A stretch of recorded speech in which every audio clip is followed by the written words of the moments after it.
ఆఖరికి ఆయన ఆశ్రమంలో కూర్చుని ఉండగా ప్రదక్షిణం చేసి వచ్చి మీకు ప్రదక్షిణం చేశామన్నారు. అంటే ఆయన అన్నారు, ఇది నాకు నువ్వు ప్రదక్షిణ వారు ఎందున్నాయా ప్రదక్షిణం చేయడానికి? ఎక్కడుందండి? పైన ఉన్నటువంటి ఈ పంచభూతములు అహంకారం నుంచి వచ్చినవి. లోపల ఉన్నటువంటి ఆత్మ, నీలో ఉన్న ఆత్మ, నాలో ఉన్న ఆత్మ ఒకటే ఉంటుంది. ఆత్మకి ఆత్మ ప్రదక్షిణ ఎలా చేస్తుంది? అందుకని కుదరదు.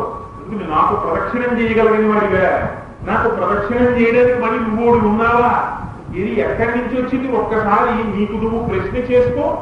ఎక్కడి నుంచి వచ్చింది? హూయామై. అదే రమణ యొక్క మంత్రం. నువ్వు ఎవరు చెప్పు, ఎవరు వచ్చినా అదే అడిగేవారు. ఎవరు మీరు చెప్పండి? నేను కోటేశ్వరరావు అండి. ఎవరిగా పేరు కోటేశ్వరరావు? ఈ శరీరాన్ని అండి. శరీరం నువ్వా? శరీరం నేను కాదే. శరీరం లోపల ఉన్నటువంటి వాయువు నేనే. అదే అమ్మవారు చెప్తోంది. పరా పశ్యంతి మత్స్యమా వైఖరి. కోటేశ్వరరావు మాట్లాడుతున్నాడు, కోటేశ్వరరావు మాట్లాడుతున్నాడు, కోటేశ్వరరావు మాట్లాడుతున్నాడని మనం అనుకుంటాం. కానీ కోటేశ్వరరావు మాట్లాడుతున్నవాడు ప్రచోదనం అవుతున్నది లోపల మీకు కనపడదు. లోపల నాకు భావ తరంగములు ఒకదాని వెంట ఒకటి వస్తున్నాయి. అవి వచ్చేటప్పుడు అమ్మవారికి సంబంధించినటువంటి విశేషాన్ని ఇలా చెప్పాలని ఒక తరంగం మీద ఒక తరంగం వచ్చి పడిపోతోంది. ఆ పడిపోతున్నటువంటి తరంగములకు అనుగుణంగా నాభి నుంచి వాయువు కదిలి పైకి వెళుతోంది. ఆ వాయువు పైకి వెళ్ళాలంటే లోపల శక్తి ఉండాలి. ఎవరు కలుగుతున్నారు? ఆ వాయువు పైకి వస్తోంది. వచ్చినటువంటి వాయువు సహస్రారం వైపు వెళ్ళింది. ఆ పైకి వెళ్ళడానికి చోటు లేక వెనక్కి వచ్చింది. నాలుక నొక్కుతోంది. ఆ నొక్కేటప్పుడు నాలుక గబగబా గబగబా గబగబా మాట్లాడేటప్పుడు ఎప్పుడెప్పుడు ఎలా ఎంత నొక్కాలో ఆ నొక్కడంలో తేడా వచ్చి శక్తిలో ఏమాత్రం తేడా వచ్చినా పదములు మారిపోతాయి, వాక్యములు మారిపోతాయి, అర్థాన్ని ఆవిష్కరించదు. లోపల వచ్చినటువంటి తరంగములకు అనుగుణంగా లోపల వాయువు చిలించి దాన్ని నాలుక నొక్కితే అక్షరములు చొట్టలబడితే వర్ణములైతే, వర్ణములు పదములైతే, పదములు వాక్యములైతే, వాక్యములు అర్థముతో కలిసి బయటికి వస్తే ఈ శబ్దం ఈ చెవులలో ప్రవేశిస్తే, నాలో ఉన్నటువంటి భావతరంగాలు నీలో ప్రవేశిస్తే నేను చెప్పింది నీకు అర్థమైంది. ఈ శక్తి తరంగాన్ని ఎవరు సృష్టించారు? ఎవరు నడుపుతున్నారు? పైనున్నటువంటి కోటేశ్వరరావు అనబడేటటువంటి ఈ పాంచభౌతికమైనటువంటి ఉపాధి దీన్నంతటి నిర్వహిస్తోందా? కాదు. లోపల శక్తిగా, స్మృతిగా, మేధస్సుగా, సప్త ధాతువులుగా, వాయువుగా, చలనముగా, లోపల స్మృతిగా, వాక్కుగా, కలగా, పశ్యంతిగా, మచ్చగా, వైఖరిగా, ఆకలిగా, దప్పికగా, తృప్తిగా, ఇన్నిగా భాషించినది అతని. ఆ తల్లి ఒక్క క్షణం పక్కకి తప్పుతుందా? ఆగిపోతుందండి. అందుకని ఇప్పుడు చెప్పు, ఎవరున్నారు ఈ ప్రపంచంలో? ఎవరు వింటున్నారు? ఎవరు చెప్తున్నారు? గాలి ఎందుకు కదులుతోంది? సూర్యుడు ఎందుకు ప్రకాశిస్తున్నాడు? సమస్తం నా శాస్త్రం చేత నడుస్తోంది. ఇది తెలియక అహంకరిస్తున్నారు నా అంతటి వారిని. ఇది తెలుసుకో. అందుకని అసలు నిజానికి పరబ్రహ్మములకు జ్ఞానము లోపలికి వెళ్ళి చూసినప్పుడు జ్ఞాననేత్రము తెరిస్తే స్త్రీ పురుష నపుంసకమూర్తియులు కాక తల కొట్టుకున్నారు మహానుభావుడు పోతన గారు. స్త్రీ పురుష నపుంసకమూర్తియులు కాక తిరియక అమర నరాది మూర్తియులు కాక కర్మ గుణభేద సరసత్ప్రకాశి కాక వెనుకనన్నియుతాలకు విడుదలందు ఎవని చేజనించు జగమెవ్వరి లోపల నుండి లీనమై ఎవ్వరి యందుడిందు పరమేశ్వరుడెవ్వడు మూలకారణంబెవ్వడు అనాది మధ్యలవిడెవ్వడు సర్వము తానైన వాడెవ్వడు పనియత్తహౌ ఈశ్వరుని శరణంబు వేడగం తంతువులందు చేలము విధంబున ఏ పరమేశ్వమూర్తి యందింతవి నొప్పునట్టి ఆ జగదీశుడంతుడి దైత్యమాత్రుడు ఇట్లంతము చేయుటెంత పని అద్భుతమే. విను అంతలోన వాడంతము చేయుటెల్లగని గర్భబంబులైని మహానుభావుడు పోతన గారు కనపడేటటువంటి వస్త్రంలోంచి ఒక్కొక్క దారం తీసేస్తే ఇంకా వస్త్రం ఎక్కడుందిరా?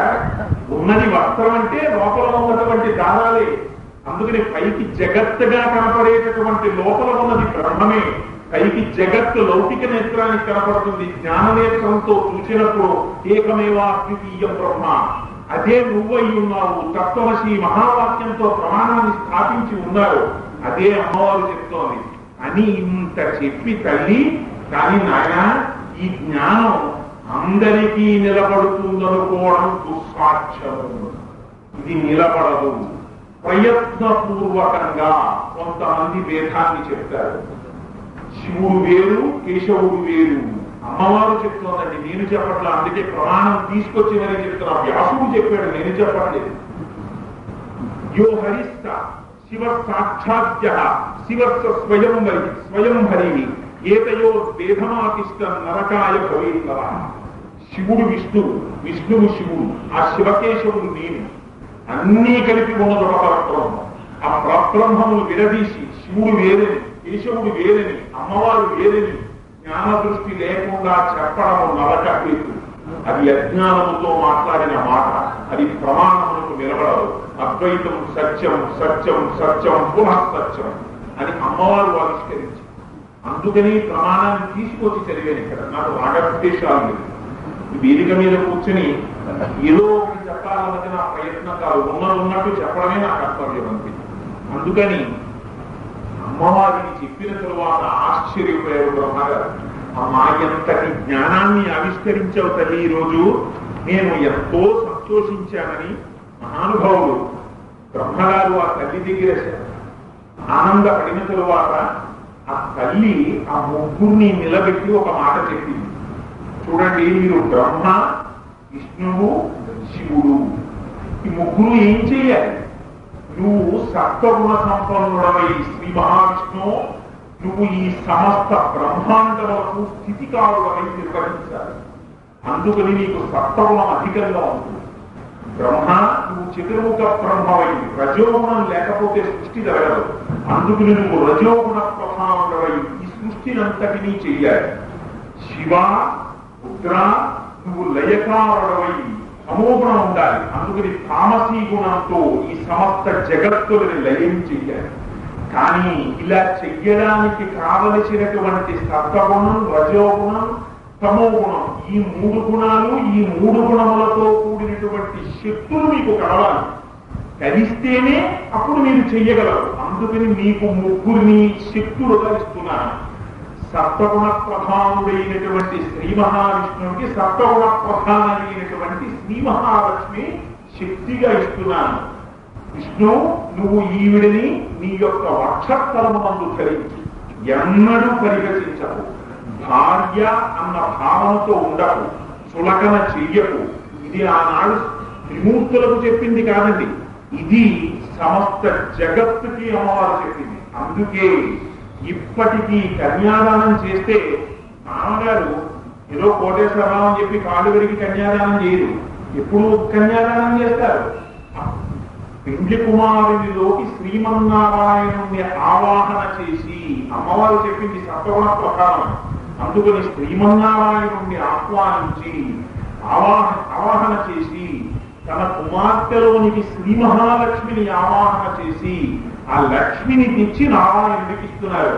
అంటే శ్రీ మహావిష్ణువు ఎంతగా స్థితికారుడై రక్షణ చేస్తున్నారో అలా రేపు పొద్దున్న నువ్వు కూడా ప్రజాపత్య కార్యక్రమంలో నువ్వు బిడ్డల్ని కని నీ పితరుల్ని ఉద్ధరించి రక్షించాలి. నీ పిల్లల్ని నువ్వు రక్షించుకోవాలి, ఋషులను తీర్చుకోవాలి, సమస్త జగత్తుని రక్షించాలి అని లక్ష్మీనారాయణులుగా సంపాదించి ఇస్తారు. ఇక్కడ మంగళసూత్రం కట్టించి పార్వతీ పరమేశ్వరుల యొక్క అనుగ్రహాన్ని అపేక్షిస్తారు. ఇక్కడ మూడు తగిలితే విశుద్ధి చక్రం మీద పార్వతీ పరమేశ్వరుల పాద దొంగ ఉంటుంది.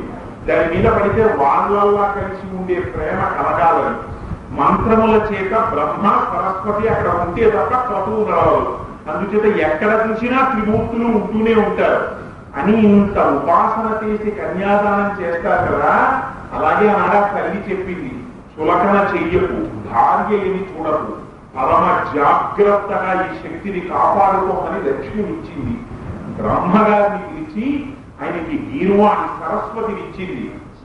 ఈవిడ రజోగుణ స్వరూప, సమస్త విద్యలకు అధిష్టాత్రి. ఆ తల్లి అనుగ్రహం చేత నువ్వు 4 వేదములను పఠించగలిగి సృష్టి చెయ్యగలుగుతావు అని సరస్వతీదేవిని ఇచ్చింది తన అంశగా.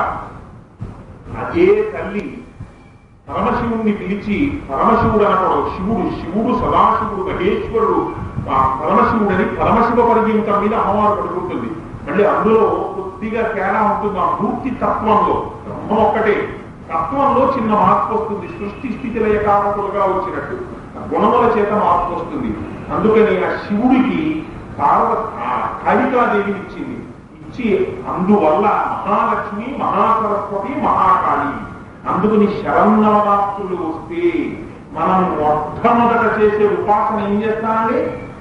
తమోగుణం పోవడానికి, అజ్ఞానం ప్రతాపంచలైపోవడానికి, ఈ మూడు మూర్తులుగా భాషిస్తున్న వాళ్ళ మూడు శక్తులు ఒక్కటే అని తెలియడానికి మహాలక్ష్మి, మహాసరస్వతి, మహాకాళి స్వరూప అని అమ్మవారి యొక్క స్తోత్రం చేసి అర్చన చేస్తున్నాం.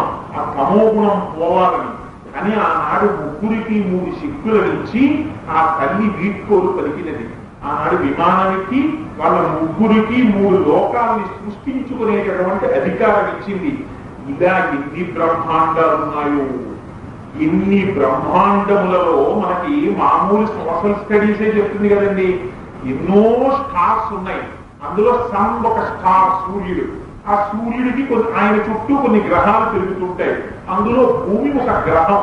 అది స్వయం ప్రకాశకం కాదు. సూర్యుడి నుంచి వచ్చేటటువంటి వెలుతురు భూమి మీద పడుతోందని చెప్పుకుంటున్నాం కదా. అటువంటి భూమిలో, ఈ భూమండలంలో మళ్ళీ ఏదో ఒక భరతవర్షం. ఆ భరతవర్షంలో ఆసియా ఖండం. ఆ ఆసియా ఖండంలో భరతవర్షం. మధ్య ఆ భరతవర్షంలో ఏదో దక్షిణ భారతదేశం. ఆ దక్షిణ భారతదేశంలో ఒక రాష్ట్రం. ఆ రాష్ట్రంలో ఓ జిల్లా. ఆ జిల్లాలో ఓ ఊరు. ఆ ఊళ్ళో ఓ గుడి. ఆ ఊళ్ళో ఓ 1000 మంది. ఆ 1000 మందిలో మళ్ళీ ఇక్కడి నుంచి అక్కడికి వెళ్ళండి. మళ్ళీ ఇదంతా కలిపి ఒకటే ప్రభుత్వం. లోపల నుంచి కింద నుంచి పైకి. అందుకని ఇదిగో ఇంతగా జరిగితే ఈ గ్రహములు ఒకదానితో ఒకటి ఢీ కొట్టకుండా ఇన్ని నక్షత్ర మండలాలు, ఇన్ని నక్షత్రాలు తిరుగుతుంటే వీటికి స్వయం ప్రకాశకత్వం ఇచ్చి, వీటికి వెలుతురిచ్చి, వేడినిచ్చి, ఒక్కరోజు భూమండలం తిరగడం మానేసింది అనుకోండి. ఎరా నువ్వు వెళ్ళావు ఆఫీస్కి, నువ్వు ఎలాగో వెళ్ళలేదురా, పడుకుంటున్నావు, నేను పడుకుంటాను. రోజుని భూమండలం తిరగడం ఆపేసింది అనుకోండి. ఏమవుతుంది? 2 రకాలుగా తిరగాలి భూమి. తన చుట్టూ తాను తిరగాలి, సూర్యుడి చుట్టూ తిరగాలి. సూర్యుడి చుట్టూ తిరగడం వల్ల ఋతువులు వస్తాయి. తన చుట్టూ తాను తిరగడం వల్ల పగలు రాత్రి ఏర్పడతాయి. రెండింటిల్లో ఏదో ఒకటే చేస్తానని అనుకోండి. ఆవిడ కూడా ఏదో నేను వర్క్ టు రూల్, ఏదో ఒకటే పోస్ట్, 2 చేయను అందనుకోండి. ఋతువులన్నా అయిపోతాయి, రైలు బాగున్నా అయిపోతాయి. భూమిలో తిరగలేదనుకోండి, అదో పచ్చబద్ధం. సూర్యుడు అస్తమించాడంట. ఇంతకన్నా అజ్ఞానం లేదు. సూర్యుడు అస్తమించడం లేదు. సూర్యుడు అస్తమించాడా, భూమిడి తిరిగిందా? అసలు అజ్ఞానం అక్కడ ప్రారంభం. దక్షిణామూర్తి స్తోత్రంలో శంకర భగవత్పాదులు అద్వైతాన్ని ఆవిష్కరించడం అక్కడ మొదలెట్టారు. విశ్వం దర్పణ దృశ్యమాన నగరీ తుల్యం నిజాంతర్గతం పశ్యత్మాత్మనిమాయగా బహిరివో భూతప్యధానిత్రయ సాక్షాత్కురితే ప్రబోధమయే స్వాత్మానవేవాద్వయం తస్మై శ్రీగురుమూర్తయే నవలితం శ్రీ దక్షిణామూర్తయే. అందుకని అదిగో ఆ సూర్యుడు తిరిగినట్టుగా తన చుట్టూ తాను తిరుగుతూ సూర్యుడి చుట్టూ తిరిగేటట్టు, ఇన్ని గ్రహగతులు తిరిగేటట్టు, ఇన్ని భువనములు తిరిగేటట్టు, ఇన్ని బ్రహ్మాండములు తిరిగేటట్టు, ఇన్ని బ్రహ్మాండములకు ఇంతమంది బ్రహ్మలు, ఇందరు విష్ణువులు, ఇందరు శివులు, ఇందరు రుద్రులు, వీళ్ళందరికీ శక్తినిచ్చి ఈ సమస్త లోకాన్ని నడిపించేటటువంటి తల్లి ఒక్కసారి ఇలా కన్ను మూసిందా విపన్న భువనావళి. ఆవిడ కన్ను మూస్తే సమస్త బ్రహ్మాండములు లైపోతాయి. ఇది ఆదిశక్తి.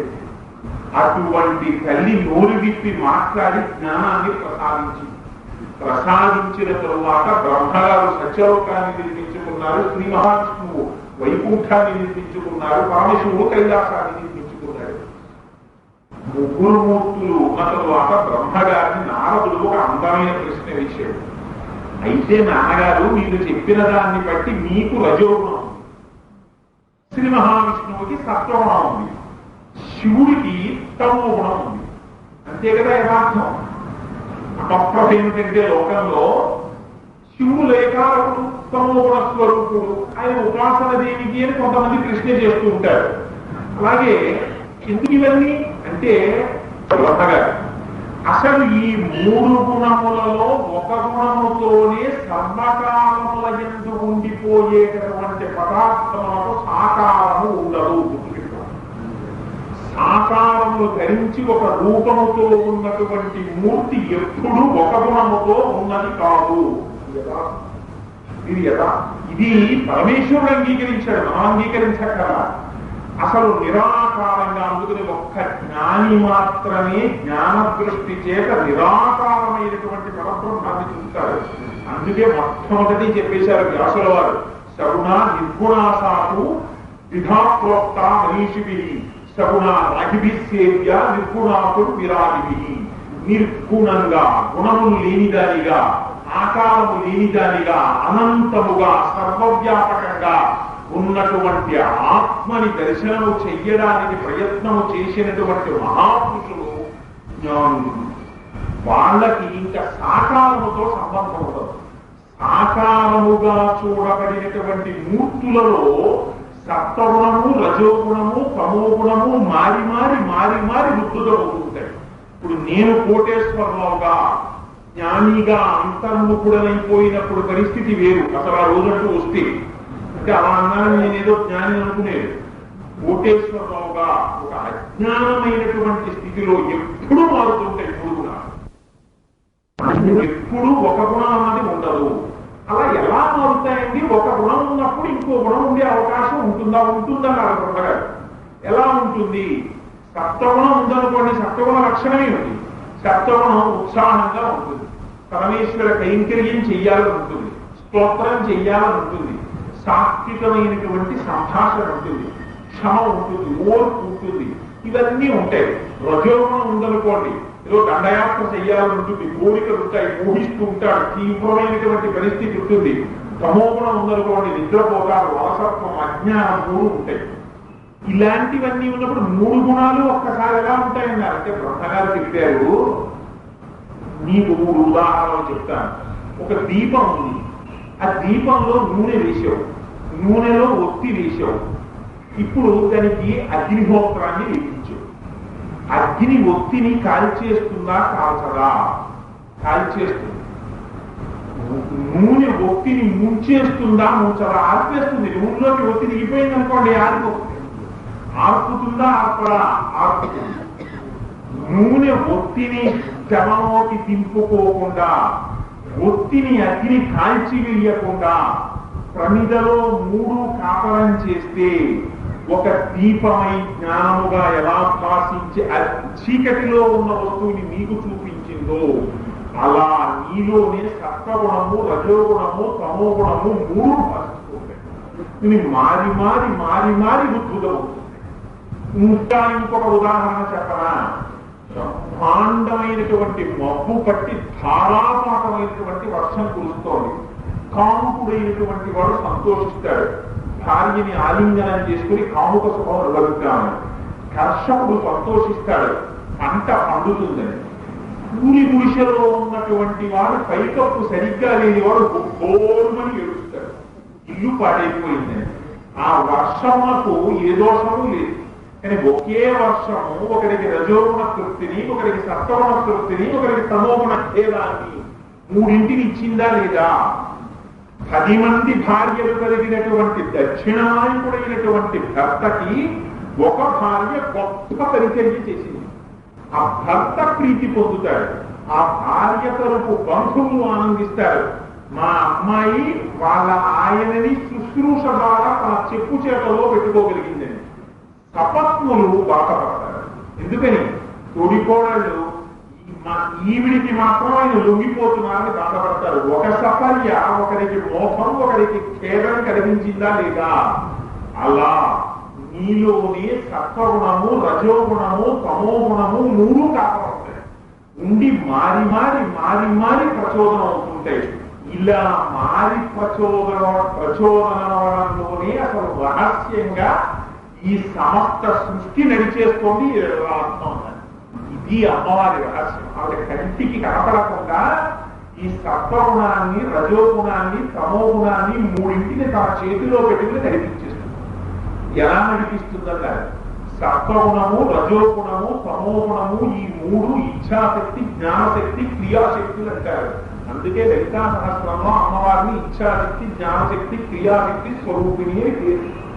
ఇచ్ఛాశక్తి అంటే కోరిక. ఓ కోరిక పుడుతుంది. ఎక్కడ పుట్టింది చెప్పు నీకన్నారనుకోండి, చూపించాను, చూస్తాను. నాకు ఉపన్యాసం చెప్పాలని కోరిక పుట్టింది. ఎక్కడ పుట్టిందండి మీకు అంటే ఎక్కడ చూపిస్తాను కోరిక. అది ఎక్కడో పుడుతుంది లోపల. అది ఇచ్ఛాశక్తి తమోగుణంలోకి వస్తుంది. క్రియాశక్తి, జ్ఞానశక్తి వస్తుంది. తర్వాత ఉపన్యాసం దేవీ భాగవతం మీరు చెప్పమంటున్నారు. నీకున్న శక్తి ఎంతరా? నువ్వు దేవీ భాగవతం చెప్పగలవా? దాని మీద వ్యాఖ్యానాలు నీ దగ్గర ఉన్నాయా? దీన్ని జాగ్రత్తగా నువ్వు ఆవిష్కరించగలవా? వితర్కం చేసుకుంటుంది లోపల. చేసుకుని ఒక నిర్ణయానికి వస్తుంది. అది జ్ఞానశక్తి.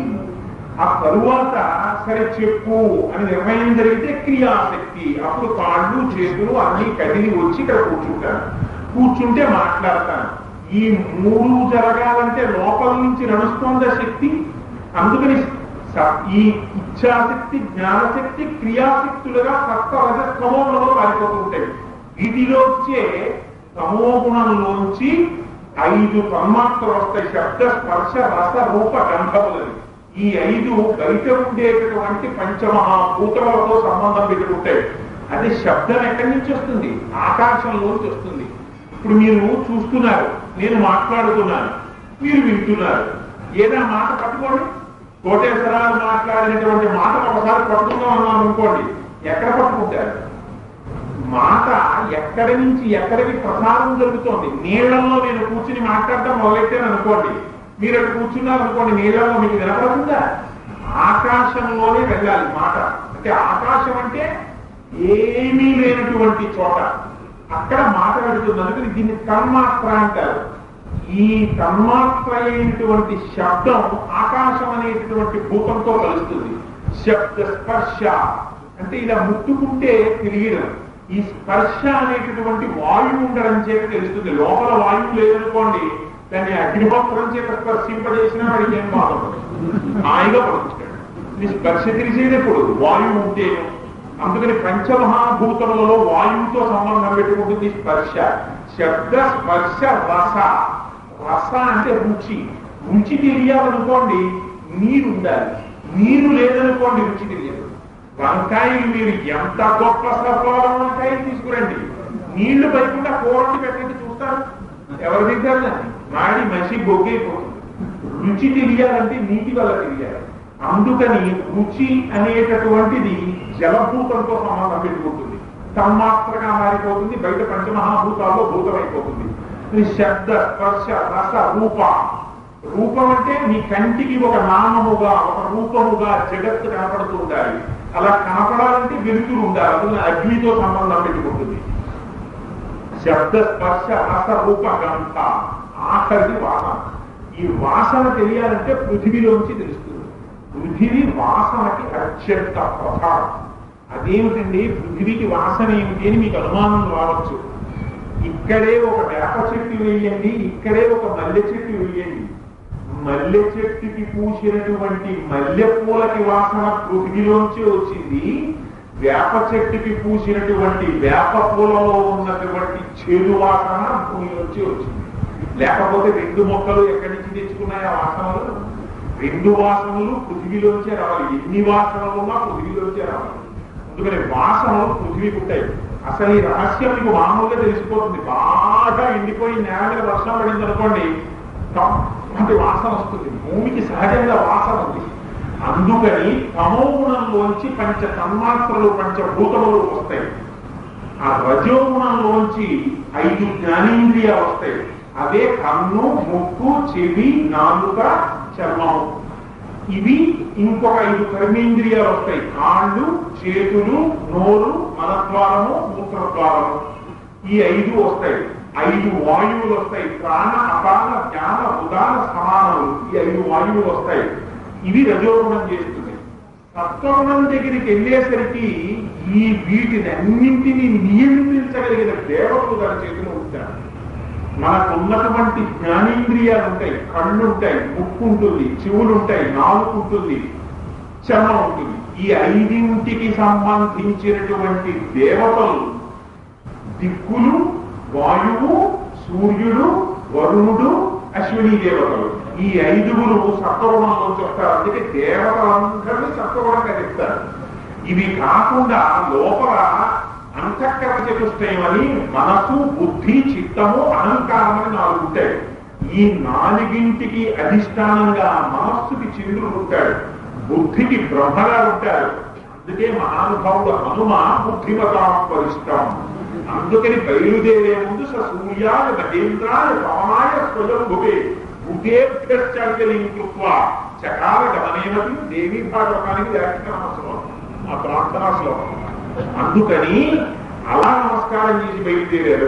బుద్ధికి బ్రహ్మ, అదిగో మనస్సు, బుద్ధి, అహంకారము, అచిత్తము, చిత్తములకు రుద్రుడు అధిపతి, అహంకారములకు క్షేత్రజ్ఞుడు అధిపతి. అందుకని ఈ రకంగా సమస్త సృష్టి జరిగి బయట బ్రహ్మాండం ఉంటుంది, ఇక్కడ పిండాండం ఉంటుంది. అమ్మవారి శక్తి ఎక్కడుందో తెలుసా అండి? రహస్యం అంతా అసలు మనం అనుకుంటాం, మనం ఉన్నామని మనం అనుకుంటాం. ఈ పిండాండం బయట ఉన్న బ్రహ్మాండంతో ఇంటరాక్ట్ అవుతుంది. ఈ ఇంటరాక్షన్ ఒక భూతం కన్నా ఒక భూతం చాలా తొందరగా జరుగుతుండాలి. ఇప్పుడు మీరు చూడండి, పృథివీ, ఆకాశ, తేజో, వాయు, ఆకాశములు, ఈ ప్రత్యేకత పంచమహాభూతాలు. ఇందులో ఉండేవి కూడా పృథివీ ఉంటుంది, నీళ్లు ఉంటాయి, ఆకాశం ఉంటుంది, వాయువు ఉంటుంది, అగ్ని ఉంటుంది. ఈ 5 కదండి ఉండేవి.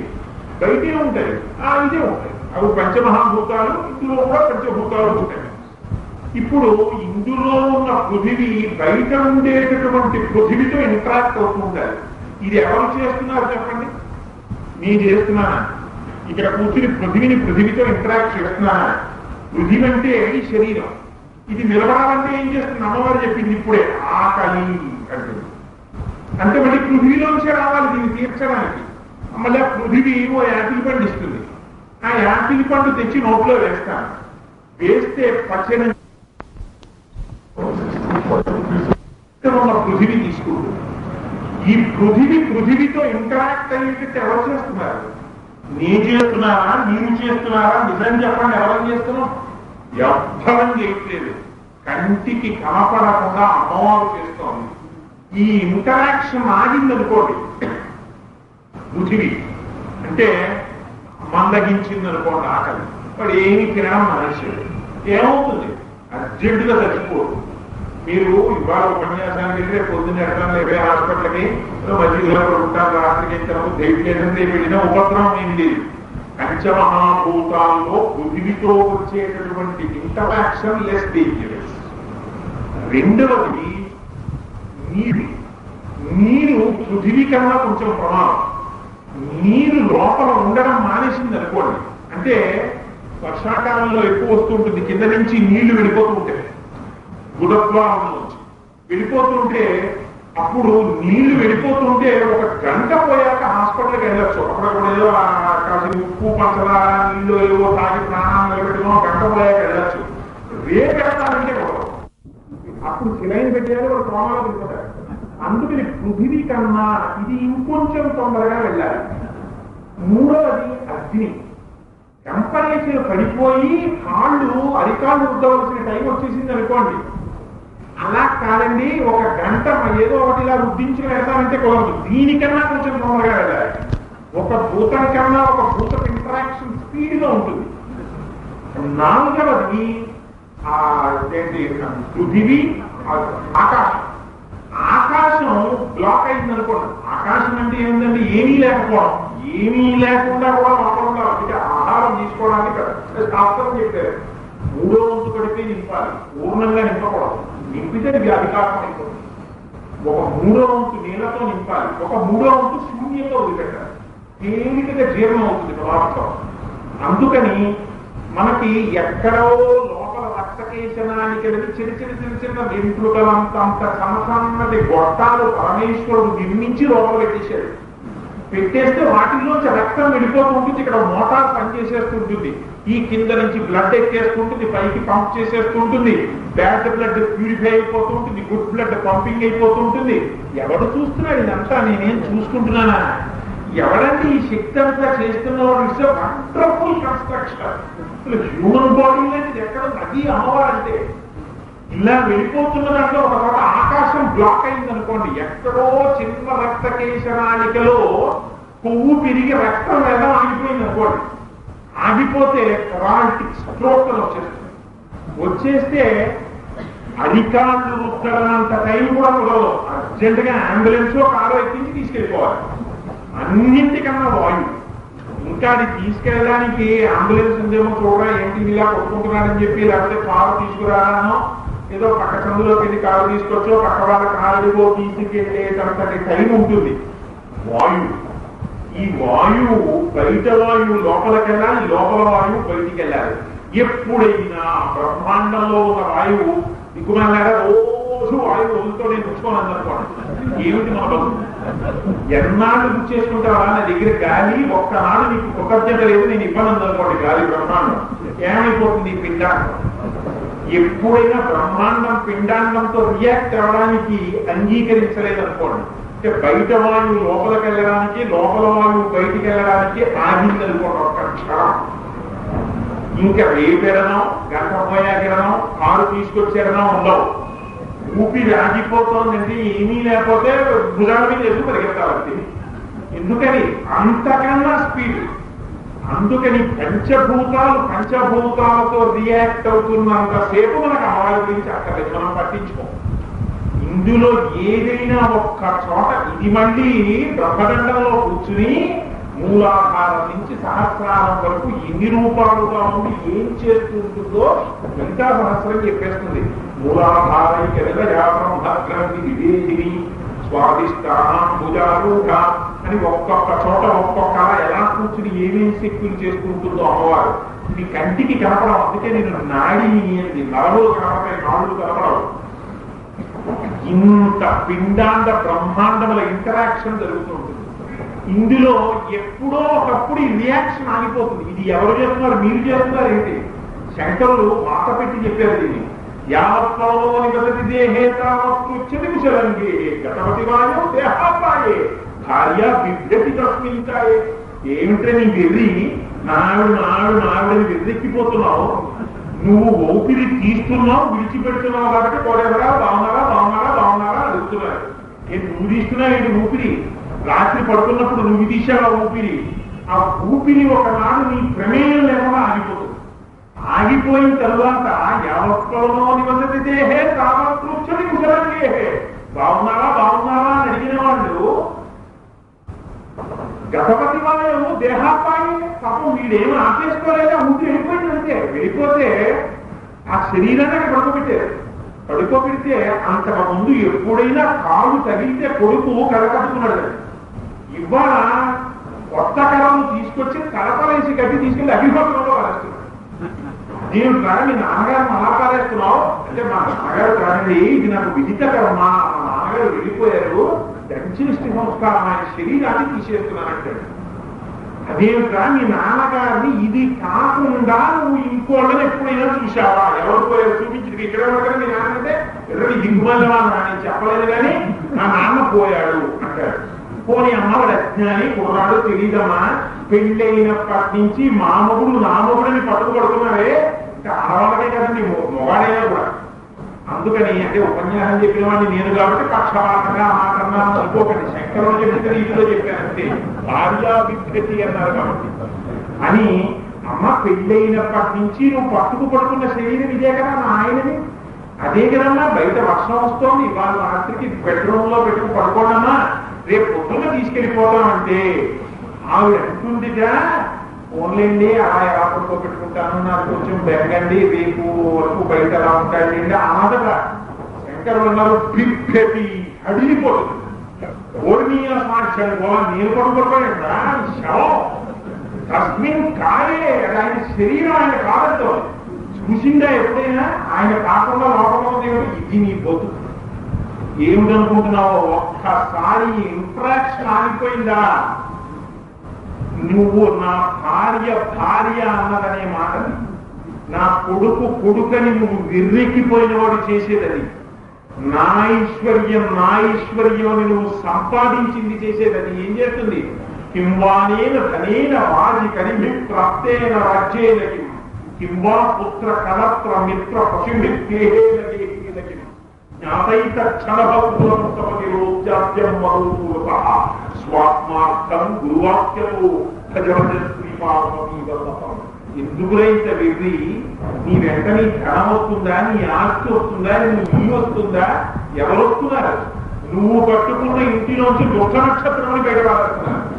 గుర్తు పెట్టుకొని నువ్వు ఉన్నావనడానికి హేతువు ఈ పిండాండాన్ని బ్రహ్మాండంతో సమన్వయం చేస్తున్న శక్తి స్వరూపం ఉందే, ఆ అమ్మని ఆవిష్కరింపజేశారు వ్యాసుల వారు దేవీ భాగవతంలో. ఆ అమ్మ పాదాలకు ఒకసారి నమస్కారం చేయరా? ఆ తల్లి అనుగ్రహించిందా? జాతస్య విద్రోహో మృత్యు ఎలాగో తప్పదు, కానీ అనాయాసంగా తీసుకెళ్తుంది. ఎలా చచ్చిపోవాలో కూడా చెప్పేశారు శంకరాచార్యుల వారు. అందుకే తత్వం తెలుసున్న మహానుభావుడు కాబట్టి యథాపుత్ర మిత్రాట యోమత్స కాశీ మన చేతిలో ఉందండి. బ్రహ్మాండం పిండాండం రియాక్ట్ అవ్వడం మన చేతిలో లేదు. అందుకని యథాపుత్ర మిత్రాట యోమత్స కాశీ ఉదాస్య హాకి ఖుషీయోత శంభి తదాదేవ దేవేశ గౌరీశ శంభో నమస్తే శివాయో త్యజస్రం ప్రమాణి. ఆకరణ శరీరాన్ని తీసి కింద పెట్టేసి దుష్ట నక్షత్రం మాసం మీద పోకూడదని బయట పడుకోబెట్టేస్తుంటే ఒక పక్క నుంచి యమభటులు భయంకరమైన స్వరూపాలతో వచ్చి పాశములు వేసి లాగేస్తుంటే ప్రాణ అపాన జ్ఞాన ముదాన సమాన నాగ పూర్వ కృపణ ధనంజీవ దేవదత్తములతో 9 వాయువులు వెళ్ళిపోతే జ్ఞానము చిక్కకపోతే భటులు ఆ కప వాత పైత్యముల ప్రకోపం చేయిస్తే దాని మధ్యలో చిక్కిపోతే బ్రతికియున్నన్నాళ్ళుని గజనత పనుక నిమరణ కాలమునందు మరతునేమో ఆవేద జమదూత ఆగ్రహం పునరొచ్చి ప్రాణముల్ పెకలించి పట్టునము కప వాత పైత్యముల్ కప్పగా శ్రమచేత కంపము కవమంతి కష్టపడు నారాయణాయంచు నాజింహతో నిన్ను పిలుచునో శ్రమచేత పిలువలేదు నాటికి పుడి నీ నామస్మరణ చేతు చెవినిరవయ్య భూషణ వికాస శ్రీధర్మ భువనివాస దుష్ట సంహార నరసింహ దురితదూత. ఈ వైరాగ్యం మనసులోకి వస్తే శంకరులు అంటారు యథాపుత్ర మిత్రాద యోమత్స కాశీ. మా నాన్నగారు పోతున్నారని ఒక పక్క భటులు తులసి తీర్థం నోట్లో పోసేసేవాడు. మింగలేని దుష్కరమైనటువంటి స్థితి, అది నోటి వెంట కారిపోతుంటుంది, ఇంకా స్పృహ ఉంటుంది. కాళ్ళు చేతులు పట్టుకు దింపేస్తారు, బయట పడుకోబెట్టేస్తుంటారు, ఏడుపులు చెవుల్లో పడిపోతుంటాయి. మా నాన్నగారికి ఎప్పుడూ కింద పడుకోవడం తెలియదు, చాపేసి అలా పడుకోబెడుతున్నారు ఏంటని పిల్లలు ఏడుస్తారు. శంకరుడు చెప్పారండి ఇవన్నీ, నేను చెప్పట్లేదు. యథాపుత్ర మిత్రాత యోమత్స కాశీ హృదాత్యస్య హాకి దృశీయోత శంతి తథాదేవ దేవేశ గౌరీశ శంభో. ఆ సమయంలో స్వామి నేను పెద్ద నా చెవుల్లో పడతాను, నాకేం కావాలి? నాలో ఊపిరి ఉన్నంత కాలము ఏ పార్వతీ పరమేశ్వరుల చరణారవిందములు పట్టి పూజించారో అందులోకి నమస్తే శివాయో చజస్రం ప్రవాణి పై ఖండువా తీసి విసిరి పారేసినట్టుగా స్వామి ఇంతకాలం నాలో శక్తి వెయ్యి బ్రహ్మాండము పిండాండముతో సమన్వయము చేసినటువంటి ఓ పార్వతీ పరమేశ్వరులారా నీ చరణారవిందములలోకి చేరిపోతున్నాని సంతోషంగా వెళ్ళిపోయేటటువంటి అటువంటి బుద్ధిని ధీశక్తిని ప్రసాదించమని శంకరుడు అడుగుతారు. వారికా కావలసింది మనం అడ్డు పెట్టి మన కోసం వారు చేసిన ప్రార్థన. అందుచేత ఇది తల్లి యొక్క స్వరూపం. సత్వము రజస్సు తమస్సు అనేటటువంటి 3 గుణములను అడ్డు పెట్టి ఈ సమస్త లోకములను హేళగా సృజించి అందుకని ఆవిడ దేవి క్రీడిస్తోంది, ప్రకాశిస్తోందిరా. ఇది గుర్తెరుగక నా అంతటి వారను నేననే అహంకారాన్ని విక్షేపించుకుని పతనమైపోతున్నావు. గుర్తెరిగి అమ్మవారికి నమస్కారం చెయ్యమని బ్రహ్మదేవుడు నారదుడికి ఉపదేశం చేశాడు. చేస్తే ఆనాడు సంతోషించినటువంటి ఆ నారదుడు జ్ఞానం అనేటటువంటిది ఒకరి దగ్గర ఆగకూడదు, అది ప్రవహిస్తుంది. అందుకే సదాశివ సమారంభాం శంకరాచార్య మధ్యమాం అస్మదాచార్య పర్యంతాం వందే గురు పరంపర అని ఆ గురు పరంపరలో వెళుతుంది ఆ జ్ఞానం. అదొక బుద్ధి కాలువ. అందుకే శంకరులు అంటారు శివానందలహరిలో గలంతి శుభోత్పరిత సరితీశరజో గలంతి క్షీకుల్యాస్త్రమయు వసంతి విజయతాం విశంతి సంసార ప్రాణ హరితాపోపశమాం వసంతి మచ్చేతో పదవి శివానందలహరి. అది నిలబడాలి లోపలికి ఆ హృదయ కథాకం.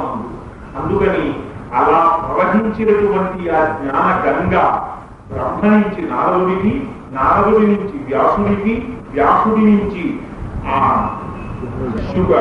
సూతుడికి, సూతుడి నుంచి శౌనకాది మహర్షులకి, వ్యాసముఖంగా జనమేజయుడికి అందితే దేవీ భాగవత రూపంగా మనకు అందింది. ఈ సృష్టి కార్యంలో ఉన్నటువంటి రహస్యం అమ్మవారు నోరు విప్పి చెప్పినటువంటి పరమ రహస్యం ఇది. ఈ బ్రహ్మాండములు ఎలా ఏర్పడుతున్నాయో ఎవరెంతటి వారో కను విప్పి చూపించింది తల్లి. ఇది జరిగిన తరువాత దేవీ మఠాన్ని జరిగిన తరువాత చాలా సంతోషించాడు మహానుభావుడు జనమేజయుడు. తప్పకుండా యజ్ఞం చేస్తాను, కానీ ఆ అమ్మవారికి సంబంధించినటువంటి యజ్ఞము ఎన్ని విధాలుగా ఉంటుంది, ఎలా చెయ్యాలని తెలియదు. యజ్ఞము ఎలా చెయ్యాలి అంటే యథార్థములకు యజ్ఞము చెయ్యడం అనేటటువంటిది రాసి ఇచ్చినటువంటి చిట్టాన్ని బట్టి ఉండదు అని చెప్పారు వ్యాసరావు. దీన్ని బట్టి ఉంటుంది.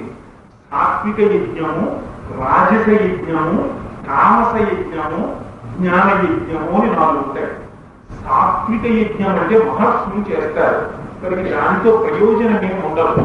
కానీ ఆ యజ్ఞమును చెయ్యకుండా ఉండలేక ఆ యజ్ఞము చేత ప్రీతి చెందినటువంటి పరమేశ్వరుని యొక్క కరుణ చేత సమస్త లోకములు సుఖముగా ఉండాలని అపేక్షించి లోక కళ్యాణార్థం చేసేటటువంటి యజ్ఞములకు సత్వగుణ సంపన్నమైనటువంటి యజ్ఞములని పేరు. అందుకే అటువంటి యజ్ఞములలో సంభావనలను ఎట్టి పరిస్థితుల్లోనూ మీరు డొనేషనిస్తారా, మీరు డొనేషనిస్తారా అడుగుతారు. అది ద్రవ్యశుద్ధిని చూస్తారు. అందుకే ఎంత గొప్ప మాట రాశారంటే జీవి భాగవతంలో, అవసరమైతే మహర్షులు వేరొక సన్యాసి దగ్గరకో వేరొక మహర్షి దగ్గరకో వెళ్ళి కావలసినటువంటి సంభావన కించిత్ మాత్రము సేకరిస్తారు. లాట్లు లాట్లు గుట్టలు గుట్టలు శరణని పరమేశ్వరుడు చెప్పలేదు. అందుకని ద్రవ్యశుద్ధి అవసరం. ఇది సత్వగుణమైనటువంటి యజ్ఞము, సాత్విక యజ్ఞం అలా ఉంటుంది. రజోగుణ సంబంధమైనటువంటి యజ్ఞము శాస్త్ర క్రమంతో ఉంటుంది. మేము ఎంత పెద్ద యజ్ఞం చేశాం. అందుకే రాజులు చేసేటటువంటి యజ్ఞాలు సంవత్సరాల పాటు జరుగుతాయి. కొన్ని వేల మంది, లక్షల మంది వచ్చి చూస్తారు. రోజు కొన్ని వేల మంది భోజనాలు చేస్తుంటారు. కొన్ని వందల మంది మహర్షుల్ని పిలుస్తూ ఉంటారు. ఇదంతా రాజసముతో లోపల రజోగుణ ప్రవృత్తితో కూడినటువంటి యాగములు. అందుకని వాటిని రాజస యాగములని పిలుస్తారు. తామసిక యాగములు ఉంటాయి. ఆ పదార్థం ఎలా తెచ్చానో అక్కర్లేదు, ఆ వచ్చిన వాడు స్వరం ఎలా చెప్తున్నాడు అక్కర్లేదు, అసలు ఆ యాగం ఏమిటో మనకి తెలియక్కర్లేదు.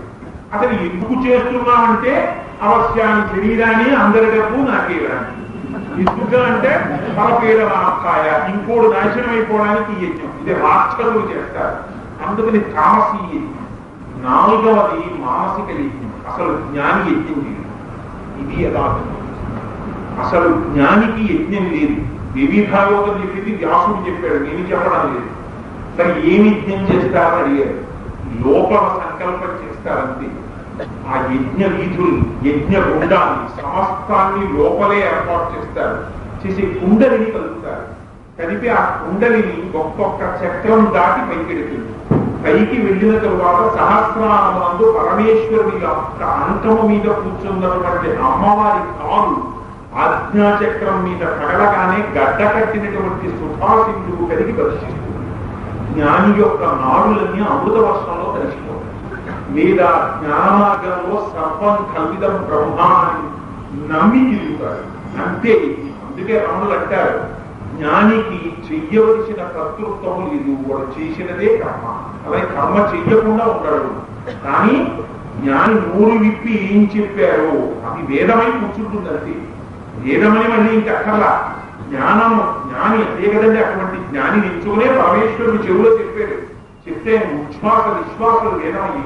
అందుకని వారు చేసినటువంటిదే యాగం అయిపోతుంది, వారు నడిచినటువంటి నడకే ప్రదక్షిణం అయిపోతుంది, వారు తిన్నటువంటి ఆహారమే యజ్ఞంలో వేసినటువంటి హవిస్సు అయిపోతుంది. జపో జల్ప శిల్పం క్రమణవశనాహుతి ఇది ప్రదక్షిణ స్థితి అని శంకరాచార్యులు వారు ఆ శ్లోకంలో వర్ణిస్తారు జ్ఞాని యొక్క స్థితిని. అందుకని అదిగో అది మానసికమైనటువంటి యజ్ఞం అని 4 యజ్ఞములు చెప్పి, నువ్వు క్షత్రియుడు కాబట్టి నువ్వు రాజస యజ్ఞము చెయ్యడము పొరపాటు కాదు, కానీ ఈ యజ్ఞము చేత ప్రీతి చెందినటువంటి పరమేశ్వరుడు నీ తండ్రి అయినటువంటి పరీక్షిత్ మహారాజు గారికి మోక్షం ఇవ్వాలనేటటువంటి సంకల్పంతో యజ్ఞాన్ని ప్రారంభించు. దేవీ భాగవత పురాణాన్ని శ్రవణం చెయ్యమని ఆది ఇచ్చి ఆ యజ్ఞాన్ని చేయించారు. చేయిస్తూ వ్యాసుడు ఒక మాట అంటారు, అయితే ఏమండి యజ్ఞం 4 రకాలు అన్నారు కదా, మేము జ్ఞానిగా మానసిక యజ్ఞం చెయ్యలేము, సత్వగుణంతో కూడా మేము యజ్ఞాలు చెయ్యలేము. మరి యజ్ఞాలు చెయ్యలేని మా వంటి వారికి అమ్మవారి యొక్క కటాక్షం ఎలా దొరుకుతుందని కదా మీ ప్రశ్న అని వ్యాసుల వారు వెంటనే ఒక ఉదంతాన్ని చెప్పారు. అమ్మవారు ఎంతటి కరుణామూర్తి, అందుకే అమ్మవారు ధరించేటటువంటి వస్త్రముల దగ్గర నుంచి అన్నీ ఎర్రగా ఉంటాయి. సర్వారుణ, ఆ తల్లి బుగ్గలు ఎరుపు, ఆ తల్లి ముదురు ఎరుపు, ఆవిడ పెట్టుకున్న తిలకము ఎరుపు, ఆవిడ పెట్టుకున్న పువ్వులు ఎరుపు, ఆవిడ కట్టుకున్న బట్ట ఎరుపు, ఆవిడ పెట్టుకున్నటువంటి చెవి ఆభరణములు ఎరుపు, ఆవిడ పెట్టుకున్నటువంటి నాసాభరణం ఎరుపు, అన్నీ ఎరుపు. ఆఖరికి కాళ్ళకి పెట్టుకున్నటువంటి లత్తుక ఎరుపు. అసలు ఆ పాదములే ఎర్రతానల పువ్వు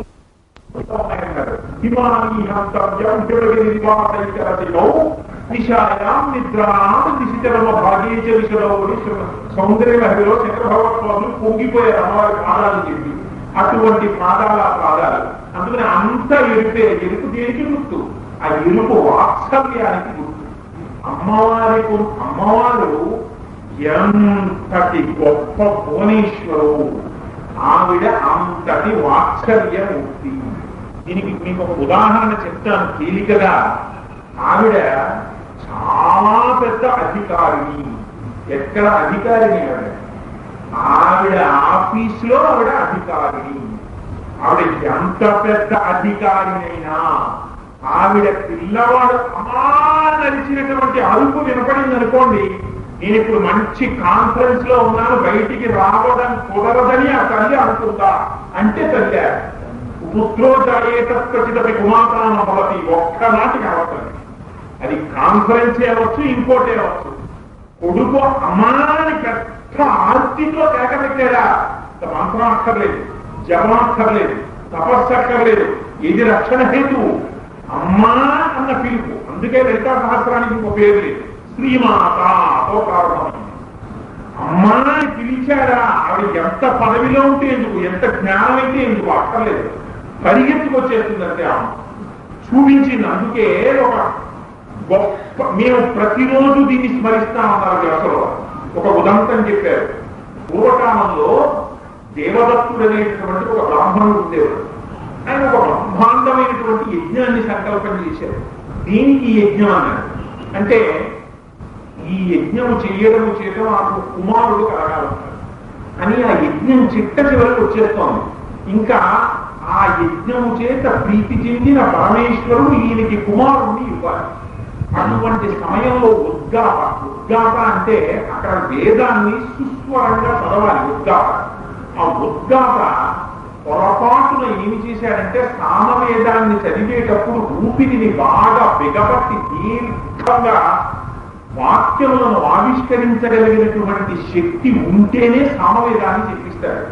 అందుకని ఆ సామవేదాన్ని చెప్పేటప్పుడు ఆ ఉద్గాత స్వరాన్ని తప్పు చెప్పాడు.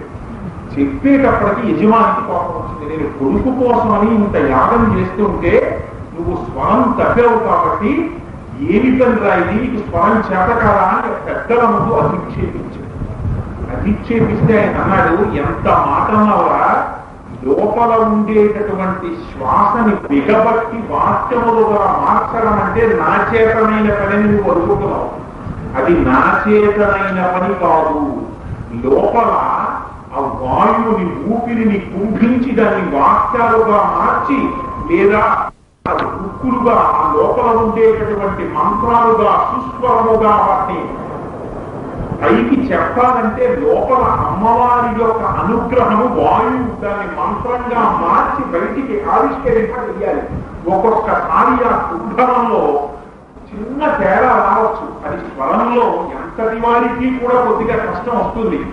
ఆ మాత్రం అర్థం చేసుకోలేకుండా ఇంత చిన్న పొరపాటుకి నన్ను ఇంతగా నిలదీశావు కాబట్టి నీకు ఈ యజ్ఞ ప్రసాదంగా పుట్టేటటువంటి కుమారుడు పరమపుత్రుడుగాక అని శపించేటప్పటికీ ఆ యజమాని ఉద్గాత కామ మీద పడ్డాడు.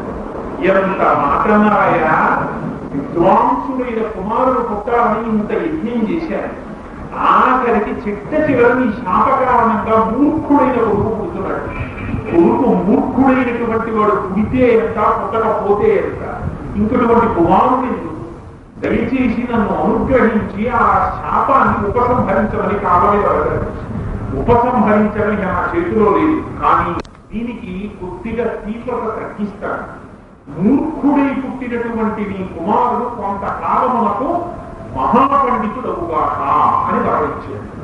వరమిచ్చిన తరువాత కుమారుడు పుట్టాడు, జాతకర్మ చేశారు, పెంచారు, పెద్ద చేశారు, ఉపనయనం చేశారు.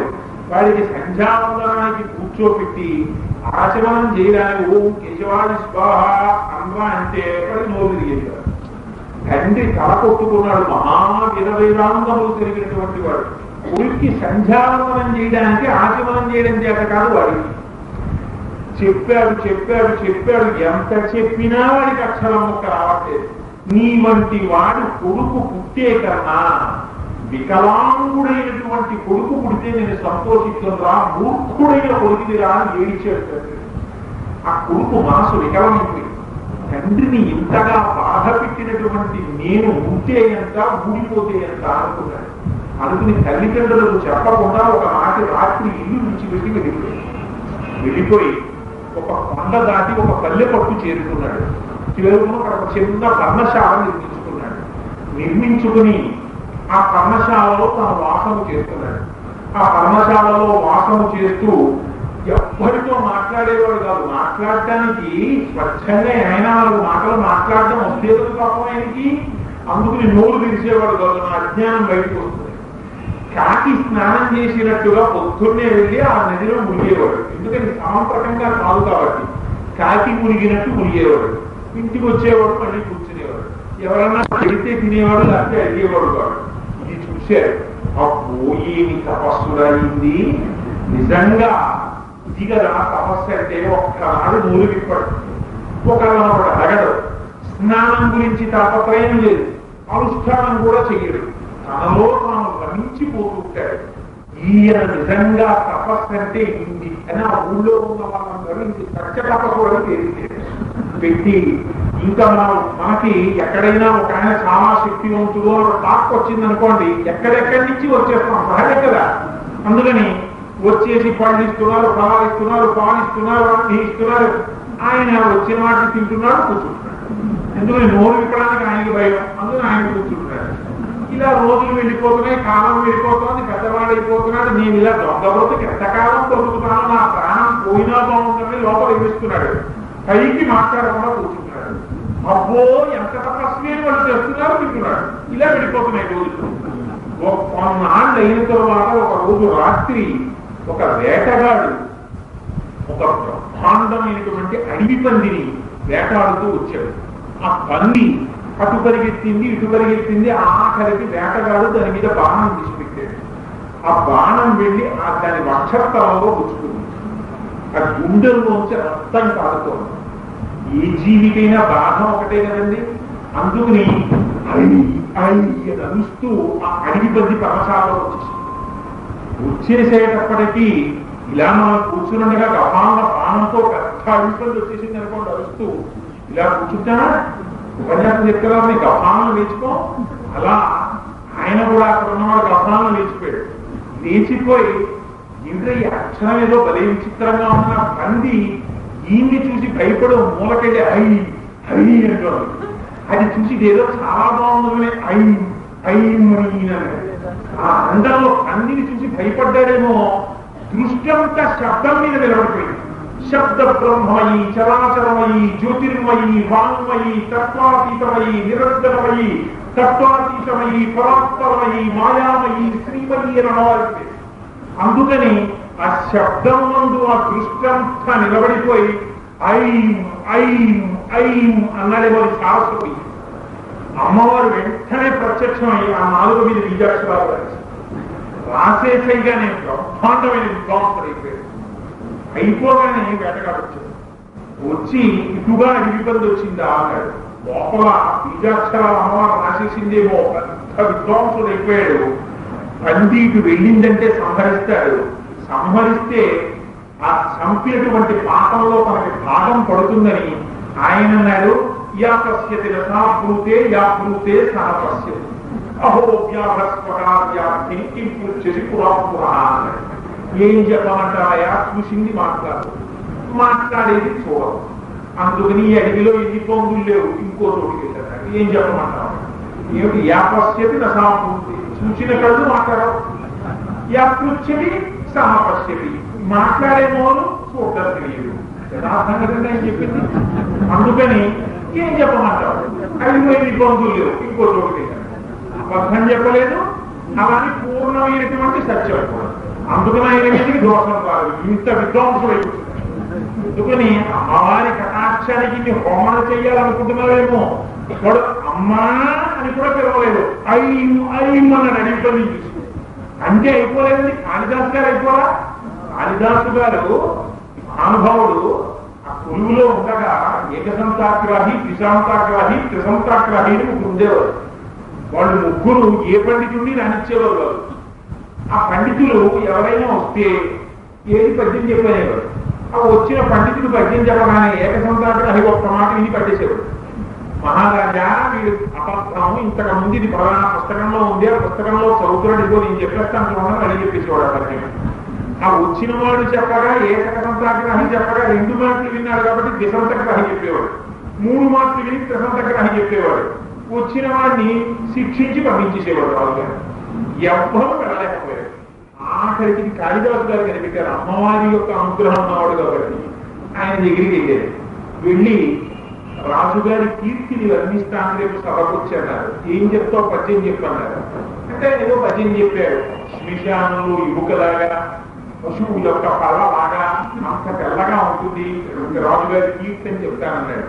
ఇలాంటి వాడిని కొలువుకు తీసుకెళ్తే కవులు ఇలా ఉన్నారన్నమాట. నా కవులే మంచిది అనుకుంటాడు ప్రభు అని రేపు వచ్చి శ్లోకం చెప్పారు.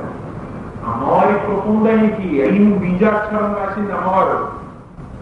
వెళ్ళాడు కొలువులోకి. ఆ మాట్లాడేటప్పుడు ఏకసంతాగ్రాహికి కొద్దిగా నెత్తుంది అని గ్రహించారు కాళిదాసు గారు. నత్తి ఉన్న వాళ్ళకి అనునాసికాలు కావు. మకారం, జకారం ఇలాంటివి వస్తే 4 ఆగిపోతుంది, కాసేపు కనబడుతుంది. అందుకని అన్ని అనునాసికాలు వేసి పద్యం చెప్పారు. షడ్జామజ్జకవజ్జవిజ్జవసుగజ్జాంశ్చమజ్జాగిరే కిక్కే కిక్కి ధరే కనకణ సాక్షు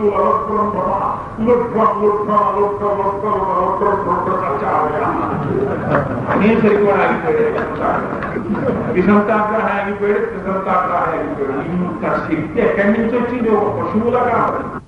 సంగీత సంభావన సంభ్రమాలోక నీపత్ర గాబద్ధ కూలీచ నాదత్రికే సానుమత్పుత్రికే చేతనీభూత తీతాంతు వేకామయూఖావనీనస్య లీలాల కర్తేది శృంగారితే లోక సంభావితే కామలీలా ధనుస్సన్ని బభ్రుల్లతా పుష్ప సందోహ సందేహ గుణాతికా మౌక్తికే చాతుకోరోచనాపంచకే నీలలామాభిరామే సురామే రమే లోమసత్వానికా మౌక్తిక శ్రేణిక చంద్రికా మండలోద్భాతి గండ స్థలం యొక్క కస్తూరికా పత్ర రేఖా సముద్భూత సౌలభ్య గంగాంగ నీకీక సాంద్రీ భవన్మంగక అంతరీశ్వరే భాస్వరే వల్లకీవాదన ప్రక్రియాలోక సారీత చాపక్ష తాకంక భూషా విశేషాన్వితే సిద్ధ సన్వాన్వితే चारु गोरोचना पंचकेली ललामाभिरामे सुरामे रमे सर्व यंत्रात्मिके सर्व मंत्रात्मिके सर्व चक्रात्मिके सर्व शक्त्यात्मिके पाहि मां देवी तुभ्यं नमो देवी तुभ्यं नमो देवी అయినంత మాత్రాన ఇంత ఐశ్వర్యం ఇవ్వలేదు. అందుకని అమ్మా అని పిలిస్తే చాలు కదా ఇంత కటాక్షం ఇచ్చిన తల్లి. ఆవిడికి మఠం కావాలా? అంతటి కారుణ్యమూర్తి ఆయమ్మ. అందుకని ఆ అమ్మ యజ్ఞం చేయవయ్యా అని చెబితే జనమేజయ మహారాజు గారు చెయ్యడానికి సిద్ధపడ్డారు. అమ్మవారి యొక్క పరమ కారుణ్యములకు హేతువుగా, ఆవిడ రక్షకత్వములకు హేతువుగా యాత భగవానుడు ఒక అద్భుతమైనటువంటి ఉపాఖ్యానం అని చెప్తారు. కాశీపీఠంలో దుర్గాదేవి ఎందుకు వచ్చిందో చెప్తారు ఉజ్జయిని సామ్రాజ్యంలో. ఆ ఉపాఖ్యానంతో రేపు ప్రారంభం చేసి రేపటి రోజు ఉపన్యాసాన్ని అమ్మవారు పలికించుగాక అని సంకల్పం చేస్తూ మంగళాచార్యం మంగళం కోసలేంద్రాయ మహనీయ గుణాత్మనే చక్రవర్తి తనుజాయ సర్వభౌమాయ మంగళం ఉమాకాంతాయ కాంతాయ కాళికార్థప్రదాయిని శ్రీగిరీశాయ దేవాయ రవినాథాయ మంగళం కరచరణకృతం వా కర్మవాక్కాయ సంవాదరాధం విహితం విహితం వా సుఖమే సక్షమస్వా కరుణార్థే శ్రీమహాదేవ సర్వం శ్రీమహాధీశ్వర